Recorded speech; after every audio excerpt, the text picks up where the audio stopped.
السلام علیکم ورحمۃ اللہ وبرکاتہ۔ ویب سیریز آفٹر کربلا میں آپ کو ایک بار پھر ویلکم۔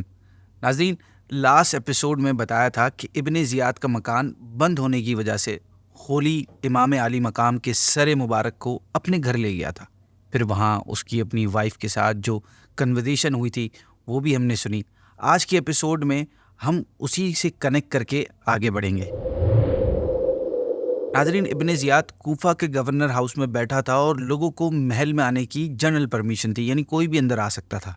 جب دربار لوگوں سے بھر گیا تو ابن زیاد کے سامنے امام علی مقام کا سر اقدس ایک ڈش میں اس وقت بھی ظالم ابن زیاد سر مبارک کی بے حرمتی کرنے سے باز نہیں آیا۔ اس کے ہاتھ میں ایک چھڑی تھی جس سے وہ بار بار آپ کے لبوں اور دانتوں کو مار رہا تھا۔ اس وقت وہاں ایک بہادر صحابی رسول حضرت زید بن ارقم رضی اللہ تعالیٰ عنہ موجود تھے۔ انہوں نے اپنی جان کی پرواہ کیے بغیر ابن زیاد کی گستاخی پر اسے للکارا، جس پر وہ شاکڈ ہو کر رہ گیا۔ آپ رضی اللہ عنہ نے اس کو سر مبارک سے دور کر دیا اور پھر آپ نے بے اختیار رونے لگے۔ ابن زیاد سے یہ برداشت نہ ہوا اور وہ شدید غصے میں آ گیا اور آپ سے بے ادبی اور بدتمیزی کرنے لگا۔ آپ وہاں سے اٹھے اور لوگوں سے کہنے لگے، اے لوگو، آج تم سب غلام بن گئے، کیونکہ تم لوگوں نے سیدہ فاطمہ کے لخت جگر کو قتل کیا ہے اور مرجان کے بیٹے کو اپنا حاکم بنایا ہے، جو تمہارے نیک لوگوں کو قتل کر رہا ہے اور بڑوں کو غلام بنا رہا ہے۔ تم نے ذلت کو گوارا کیا ہے، اور جو ذلت کو گوارا کرے اس پر خدا کی مار ہے۔ پھر آپ نے ابن زیاد کو مخاطب کر کے کہا کہ اے ابن زیاد، میں تجھ سے وہ حدیث ضرور بیان کروں گا جو تجھے غیظ و غضب کی آگ میں ڈال دے گی۔ میں نے نبی پاک صلی اللہ علیہ وسلم کو دیکھا ہے کہ آپ نے اپنی ران پر حسن کو بٹھایا اور حسین رضی اللہ تعالیٰ عنہما، اور اپنے ہاتھ مبارک آپ نے ان کے سروں پر رکھ کر یہ دعا فرمائی ہے، یا اللہ، میں ان دونوں کو تجھے اور نیک مسلمانوں کو سونپتا ہوں۔ اے ابن زیاد، دیکھ نبی کی امانت کے ساتھ تو نے کیا کیا۔ یہ کہتے ہوئے آپ وہاں سے روانہ ہو گئے۔ اس کے بعد اہل بیت کے دوسرے افراد ابن زیاد کے سامنے پیش کیے گئے اور وہ ان اہل بیت اطہار سے بھی بدتمیزی کرنے لگا۔ معاذ اللہ ان کے سامنے اپنی فتح کا اظہار کرنے لگا۔ وہ یہ سمجھ رہا تھا کہ میں نے امام کو قتل کر کے بہت بڑا کارنامہ سر انجام دیا ہے۔ قربان جائیے اہل بیت اطہار پر کہ وہ اس عالم میں بھی اس کے سامنے نہ جھکے۔ پھر یہ بدبخت حضرت زین العابدین رضی اللہ تعالیٰ عنہ کو قتل کرنے کی طرف بڑھا۔ امام علی مقام کی بہن حضرت سیدنا زینب رضی اللہ تعالیٰ عنہ آپ کے درمیان آڑ بن گئی اور ابن زیاد کو قتل کرنے سے روکا۔ اس طرح وہ اپنے اس ناپاک ارادے سے باز آ گیا، ورنہ امام زین العابدین کو بھی شہید کر دیا جاتا۔ ویورز، اس کے بعد حضرت امام علی مقام کے سر مبارک کو انعامات حاصل کرنے کی غرض سے اس نے یزید کی طرف شام کے لیے روانہ کیا۔ اس کا مقصد یہ تھا کہ یزید کے پاس جب یہ سر مبارک پہنچے گا تو یزید اسے انعامات و اکرامات سے نوازے گا۔ جب سر مبارک کو شام کی طرف روانہ کیا جا رہا تھا تو اس وقت سر مبارک سے بڑے عجیب کرامات کا ظہور ہوا۔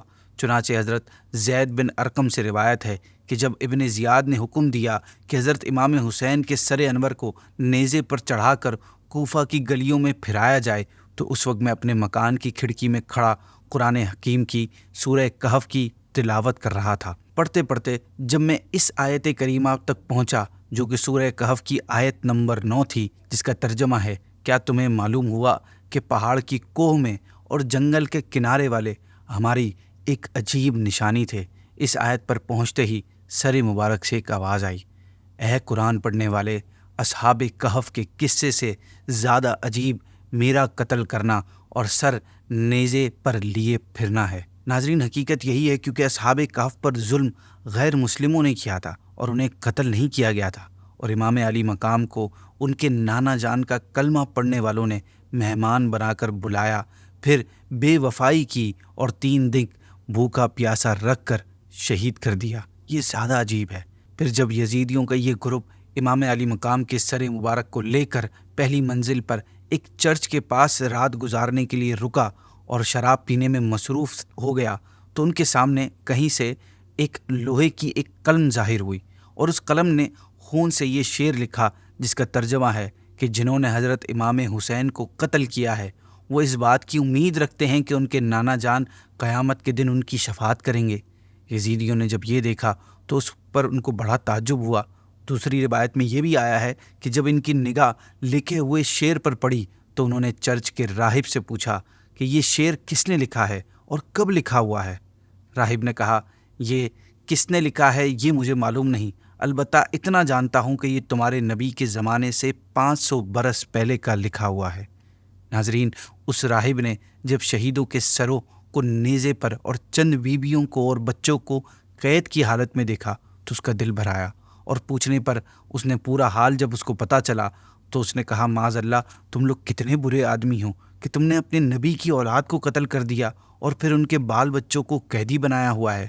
پھر اس راہب نے ان یزیدیوں سے کہا کہ اگر تم رات بھر کے لیے اپنے نبی کے نواسے کا سر ہمارے پاس رہنے دو تو میں تم کو 10,000 درہم دوں گا۔ وہ لوگ راضی ہو گئے۔ راہب نے رقم ادا کر کے حضرت امام حسین کا سر مبارک لیا اور اپنے مخصوص کمرے میں لے گیا۔ پھر سر انور اور چہرہ مبارک اور مقدس زلفوں اور داڑھی کے بالوں پر جو گرد و غبار اور خون جمع ہوا تھا دھویا، عطر لگائی اور بڑی تعظیم و تکریم کے ساتھ اپنے سامنے رکھ کر زیارت کرنے لگا۔ اللہ پاک اس کے اس ادب سے راضی ہوا اور اس نے اپنی رحمت کے دروازے اس راہب کے لیے کھول دیے۔ راہب رونے لگا اور اس کی نگاہوں سے پردے اٹھ گئے۔ اس نے دیکھا کہ سر اقدس سے آسمان تک نور ہی نور ہے۔ جب اس نے سر اقدس کی یہ کرامت اور انوار و تجلیات کو آبزرو کیا تو سچے دل سے وہ لا الہ الا اللہ محمد رسول اللہ پڑھ کر مسلمان ہو گیا، اور صبح کو سر انور ان یزیدیوں کے حوالے کرنے کے بعد چرچ کو ہمیشہ کے لیے چھوڑ کر وہ اہل بیت کا خادم بن گیا۔ یہاں ایک اور واقعہ بھی ہوا کہ یزیدی لشکر نے آپس میں یہ فیصلہ کیا کہ جو درہم راہب نے دیے ہیں وہ یہیں آپس میں ڈیوائیڈ کر لیا جائے۔ چنانچہ انہوں نے جیسے ہی درہم بھری تھیلی کا منہ کھولا تو انہوں نے دیکھا کہ سب درہم کنکریوں میں تبدیل ہو گئے، پتھروں میں تبدیل ہو گئے، اور تھیلی کی دونوں سائڈ پر قرآن کریم کی 2 آیت مبارکہ لکھی تھیں، جن میں سے پہلی کا ترجمہ ہے، اور ہرگز اللہ کو بے خبر نہ جاننا ظالموں کے کام سے، اور دوسری آیت کا ترجمہ ہے، اور ان قریب ظالم جان لیں گے کہ کس کروٹ پر پلٹا کھائیں گے۔ ناظرین، ایک طرف ایک خوش نصیب نے سر مبارک کی تعظیم کی اور دنیا و آخرت کی سب سے بڑی نعمت ایمان حاصل کر لی، اور دوسری طرف چند بدبختوں نے اس سر مبارک کی بے حرمتی کر کے بھاری نقصان اٹھایا۔ پھر جب امام مظلوم کا سر مبارک اس ظالم یزید کے پاس پہنچا، یزید کے ہاتھ میں اس وقت ایک اسٹک تھی، وہ اس اسٹک سے سر مبارک کو چھونے لگا۔ اس وقت وہاں پر ایک کرسچن بادشاہ روم کا سفیر موجود تھا۔ وہ سر مبارک کے ساتھ یہ سلوک دیکھ کر حیران ہو کر بولا کہ ہمارے یہاں ایک آئی لینڈ کے چرچ میں عیسیٰ علیہ الصلاۃ والسلام کے گدھے کے کھر کا نشان ابھی تک محفوظ ہے۔ ہم ہر سال دور دور سے اس کی طرف حج کی طرح جاتے ہیں اور منتیں مانتے ہیں اور اس کی ایسی رسپیکٹ کرتے ہیں جیسے تم لوگ اپنے کعبے کی کرتے ہو۔ تم نے اپنے نبی کے بیٹے کے ساتھ یہ سلوک کیا، میں گواہی دیتا ہوں کہ تم لوگ باطل پر ہو۔ ایک یہودی نے کہا، مجھ میں اور داؤد علیہ الصلاۃ والسلام میں 70 پشت کا فاصلہ ہے۔ یہود اس وجہ سے میری رسپیکٹ کرتے ہیں اور تم خود اپنے نبی کے بیٹے کو قتل کیا۔ حیرانی سے یہ الفاظ بول کر وہ چلا گیا۔ حضرت علامہ ابن حجر مکی رحمۃ اللہ تعالیٰ علیہ روایت فرماتے ہیں کہ سلیمان بن عبد الملک ایک مرتبہ خواب میں نبی پاک صلی اللہ علیہ وسلم کی زیارت سے مشرف ہوئے۔ انہوں نے دیکھا کہ نبی کریم صلی اللہ علیہ وسلم ان کے ساتھ لطف و کرم فرما رہے ہیں۔ صبح انہوں نے حضرت حسن بصری رحمۃ اللہ تعالیٰ علیہ سے اس خواب کی تعبیر پوچھی تو انہوں نے فرمایا، شاید آپ نے آل رسول کے ساتھ کوئی بھلائی کی ہے۔ عرض کی، جی ہاں، میں نے حضرت امام علی مقام امام حسین رضی اللہ تعالیٰ عنہ کے مبارک سر کو خزانہ یزید میں پایا تو اسے کفن دے کر اپنے ساتھیوں کے ساتھ اس پر نماز پڑھ کر اس کو دفن کیا ہے۔ آپ نے فرمایا، آپ کا یہی عمل پیارے آقا صلی اللہ علیہ وسلم کی خوشی کا سبب ہوا ہے۔ اینی وے ویورز، امام علی مقام کے سر انور کے دفن ہونے کی جگہ کے بارے میں ہسٹری کی کتابوں میں مختلف باتیں آئی ہیں۔ بعض ہسٹورینز کا کہنا ہے کہ سر مبارک کو جنت البقیع میں حضرت فاطمہ الزہرا رضی اللہ تعالیٰ عنہ کے پہلو میں دفن کیا گیا ہے، جبکہ بعض کا کہنا ہے کہ کربلا میں سر انور کو جسم مبارک سے ملا کر دفن کیا گیا۔ ناظرین، آج کے لیے اتنا ہی۔ آگے کی ڈیٹیلز انشاءاللہ ہم نیکسٹ ایپیسوڈ میں سنیں گے۔ آئیے آپ کو ایک بڑی ہی پیاری فضیلت سناتا ہوں کہ حضرت سیدنا زید بن ثابت رضی اللہ تعالیٰ عنہ بیان کرتے ہیں کہ حضور صلی اللہ علیہ وسلم نے فرمایا کہ بے شک میں تم میں 2 نائب چھوڑ کر جا رہا ہوں، ایک اللہ پاک کی کتاب جو کہ آسمان و زمین کے درمیان پھیلی ہوئی رسی کی طرح ہے، اور میری اطرت یعنی میرے اہل بیت، اور یہ کہ یہ دونوں اس وقت تک ہرگز جدا نہیں ہوں گے جب تک کہ میرے پاس حوض کوثر پر نہیں پہنچ جاتے۔ السلام علیکم ورحمۃ اللہ وبرکاتہ۔ ویب سیریز آفٹر کربلا میں آپ کو ایک بار پھر ویلکم۔ ناظرین، لاسٹ ایپیسوڈ میں بتایا تھا کہ ابن زیاد کا مکان بند ہونے کی وجہ سے خولی امام علی مقام کے سر مبارک کو اپنے گھر لے گیا تھا۔ پھر وہاں اس کی اپنی وائف کے ساتھ جو کنورزیشن ہوئی تھی وہ بھی ہم نے سنی۔ آج کے ایپیسوڈ میں ہم اسی سے کنیکٹ کر کے آگے بڑھیں گے۔ ناظرین، ابن زیاد کوفہ کے گورنر ہاؤس میں بیٹھا تھا اور لوگوں کو محل میں آنے کی جنرل پرمیشن تھی، یعنی کوئی بھی اندر آ سکتا تھا۔ جب دربار لوگوں سے بھر گیا تو ابن زیاد کے سامنے امام علی مقام کا سر اقدس ایک ڈش میں اس وقت بھی ظالم ابن زیاد سر مبارک کی بے حرمتی کرنے سے باز نہیں آیا۔ اس کے ہاتھ میں ایک چھڑی تھی جس سے وہ بار بار آپ کے لبوں اور دانتوں کو مار رہا تھا۔ اس وقت وہاں ایک بہادر صحابی رسول حضرت زید بن ارقم رضی اللہ تعالیٰ عنہ موجود تھے۔ انہوں نے اپنی جان کی پرواہ کیے بغیر ابن زیاد کی گستاخی پر اسے للکارا، جس پر وہ شاکڈ ہو کر رہ گیا۔ آپ رضی اللہ عنہ نے اس کو سر مبارک سے دور کر دیا اور پھر آپ نے بے اختیار رونے لگے۔ ابن زیاد سے یہ برداشت نہ ہوا اور وہ شدید غصے میں آ گیا اور آپ سے بے ادبی اور بدتمیزی کرنے لگا۔ آپ وہاں سے اٹھے اور لوگوں سے کہنے لگے، اے لوگو، آج تم سب غلام بن گئے، کیونکہ تم لوگوں نے سیدہ فاطمہ کے لخت جگر کو قتل کیا ہے اور مرجان کے بیٹے کو اپنا حاکم بنایا ہے، جو تمہارے نیک لوگوں کو قتل کر رہا ہے اور بڑوں کو غلام بنا رہا ہے۔ تم نے ذلت کو گوارا کیا ہے، اور جو ذلت کو گوارا کرے اس پر خدا کی مار ہے۔ پھر آپ نے ابن زیاد کو مخاطب کر کے کہا کہ اے ابن زیاد، میں تجھ سے وہ حدیث ضرور بیان کروں گا جو تجھے غیظ و غضب کی آگ میں ڈال دے گی۔ میں نے نبی پاک صلی اللہ علیہ وسلم کو دیکھا ہے کہ آپ نے اپنی ران پر حسن کو بٹھایا اور حسین رضی اللہ تعالی عنہما، اور اپنے ہاتھ مبارک آپ نے ان کے سروں پر رکھ کر یہ دعا فرمائی ہے، یا اللہ، میں ان دونوں کو تجھے اور نیک مسلمانوں کو سونپتا ہوں۔ اے ابن زیاد، دیکھ نبی کی امانت کے ساتھ تو نے کیا کیا۔ یہ کہتے ہوئے آپ وہاں سے روانہ ہو گئے۔ اس کے بعد اہل بیت کے دوسرے افراد ابن زیاد کے سامنے پیش کیے گئے اور وہ ان اہل بیت اطہار سے بھی بدتمیزی کرنے لگا۔ معاذ اللہ ان کے سامنے اپنی فتح کا اظہار کرنے لگا۔ وہ یہ سمجھ رہا تھا کہ میں نے امام کو قتل کر کے بہت بڑا کارنامہ سر انجام دیا ہے۔ قربان جائیے اہل بیت اطہار پر کہ وہ اس عالم میں بھی اس کے سامنے نہ جھکے۔ پھر یہ بدبخت حضرت زین العابدین رضی اللہ تعالیٰ عنہ کو قتل کرنے کی طرف بڑھا۔ امام علی مقام کی بہن حضرت سیدنا زینب رضی اللہ تعالیٰ عنہا آپ کے درمیان آڑ بن گئی اور ابن زیاد کو قتل کرنے سے روکا۔ اس طرح وہ اپنے اس ناپاک ارادے سے باز آ گیا، ورنہ امام زین العابدین کو بھی شہید کر دیا جاتا۔ ویورز، اس کے بعد حضرت امام علی مقام کے سر مبارک کو انعامات حاصل کرنے کی غرض سے اس نے یزید کی طرف شام کے لیے روانہ کیا۔ اس کا مقصد یہ تھا کہ یزید کے پاس جب یہ سر مبارک پہنچے گا تو یزید اسے انعامات و اکرامات سے نوازے گا۔ جب سر مبارک کو شام کی طرف روانہ کیا جا رہا تھا تو اس وقت سر مبارک سے بڑے عجیب کرامات کا ظہور ہوا۔ چنانچہ حضرت زید بن ارقم سے روایت ہے کہ جب ابن زیاد نے حکم دیا کہ حضرت امام حسین کے سر انور کو نیزے پر چڑھا کر کوفہ کی گلیوں میں پھرایا جائے، تو اس وقت میں اپنے مکان کی کھڑکی میں کھڑا قرآن حکیم کی سورہ کہف کی تلاوت کر رہا تھا۔ پڑھتے پڑھتے جب میں اس آیت کریمہ تک پہنچا جو کہ سورہ کہف کی آیت نمبر 9 تھی، جس کا ترجمہ ہے، کیا تمہیں معلوم ہوا کہ پہاڑ کی کوہ میں اور جنگل کے کنارے والے ہماری ایک عجیب نشانی تھے۔ اس آیت پر پہنچتے ہی سر مبارک سے ایک آواز آئی، اے قرآن پڑھنے والے، اصحاب کہف کے قصے سے زیادہ عجیب میرا قتل کرنا اور سر نیزے پر لیے پھرنا ہے۔ ناظرین، حقیقت یہی ہے کیونکہ اصحاب کہف پر ظلم غیر مسلموں نے کیا تھا اور انہیں قتل نہیں کیا گیا تھا، اور امام علی مقام کو ان کے نانا جان کا کلمہ پڑھنے والوں نے مہمان بنا کر بلایا، پھر بے وفائی کی اور 3 دن بھوکا پیاسا رکھ کر شہید کر دیا۔ یہ زیادہ عجیب ہے۔ پھر جب یزیدیوں کا یہ گروپ امام علی مقام کے سر مبارک کو لے کر پہلی منزل پر ایک چرچ کے پاس رات گزارنے کے لیے رکا اور شراب پینے میں مصروف ہو گیا تو ان کے سامنے کہیں سے ایک لوہے کی ایک قلم ظاہر ہوئی، اور اس قلم نے خون سے یہ شعر لکھا جس کا ترجمہ ہے کہ جنہوں نے حضرت امام حسین کو قتل کیا ہے وہ اس بات کی امید رکھتے ہیں کہ ان کے نانا جان قیامت کے دن ان کی شفاعت کریں گے۔ یزیدیوں نے جب یہ دیکھا تو اس پر ان کو بڑا تعجب ہوا۔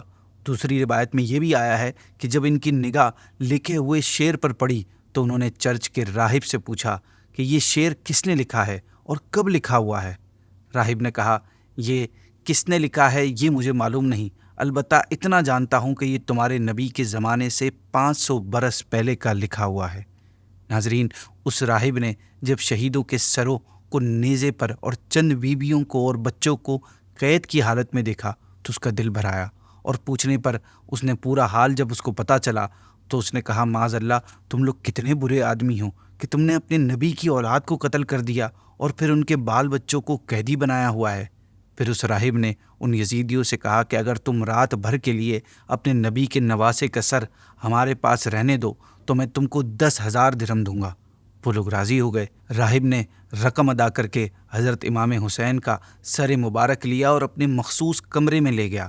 پھر سر انور اور چہرہ مبارک اور مقدس زلفوں اور داڑھی کے بالوں پر جو گرد و غبار اور خون جمع ہوا تھا دھویا، عطر لگائی اور بڑی تعظیم و تکریم کے ساتھ اپنے سامنے رکھ کر زیارت کرنے لگا۔ اللہ پاک اس کے اس ادب سے راضی ہوا اور اس نے اپنی رحمت کے دروازے اس راہب کے لیے کھول دیے۔ راہب رونے لگا اور اس کی نگاہوں سے پردے اٹھ گئے۔ اس نے دیکھا کہ سر اقدس سے آسمان تک نور ہی نور ہے۔ جب اس نے سر اقدس کی یہ کرامت اور انوار و تجلیات کو آبزرو کیا تو سچے دل سے وہ لا الہ الا اللہ محمد رسول اللہ پڑھ کر مسلمان ہو گیا، اور صبح کو سر انور ان یزیدیوں کے حوالے کرنے کے بعد چرچ کو ہمیشہ کے لیے چھوڑ کر وہ اہل بیت کا خادم بن گیا۔ یہاں ایک اور واقعہ بھی ہوا کہ یزیدی لشکر نے آپس میں یہ فیصلہ کیا کہ جو درہم راہب نے دیے ہیں وہ یہیں آپس میں ڈیوائیڈ کر لیا جائے۔ چنانچہ انہوں نے جیسے ہی درہم بھری تھیلی کا منہ کھولا تو انہوں نے دیکھا کہ سب درہم کنکریوں میں تبدیل ہو گئے، پتھروں میں تبدیل ہو گئے، اور تھیلی کی دونوں سائڈ پر قرآن کریم کی 2 آیت مبارکہ لکھی تھیں، جن میں سے پہلی کا ترجمہ ہے، اور ہرگز اللہ کو بے خبر نہ جاننا ظالموں کے کام سے، اور دوسری آیت کا ترجمہ ہے، اور ان قریب ظالم جان لیں گے کہ کس کروٹ پر پلٹا کھائیں گے۔ ناظرین، ایک طرف ایک خوش نصیب نے سر مبارک کی تعظیم کی اور دنیا و آخرت کی سب سے بڑی نعمت ایمان حاصل کر لی، اور دوسری طرف چند بدبختوں نے اس سر مبارک کی بے حرمتی کر کے بھاری نقصان اٹھایا۔ پھر جب امام مظلوم کا سر مبارک اس ظالم یزید کے پاس پہنچا، یزید کے ہاتھ میں اس وقت ایک اسٹک تھی، وہ اس اسٹک سے سر مبارک کو چھونے لگا۔ اس وقت وہاں پر ایک کرسچن بادشاہ روم کا سفیر موجود تھا۔ وہ سر مبارک کے ساتھ یہ سلوک دیکھ کر حیران ہو کر بولا کہ ہمارے یہاں ایک آئی لینڈ کے چرچ میں عیسیٰ علیہ الصلاۃ والسلام کے گدھے کے کھر کا نشان ابھی تک محفوظ ہے۔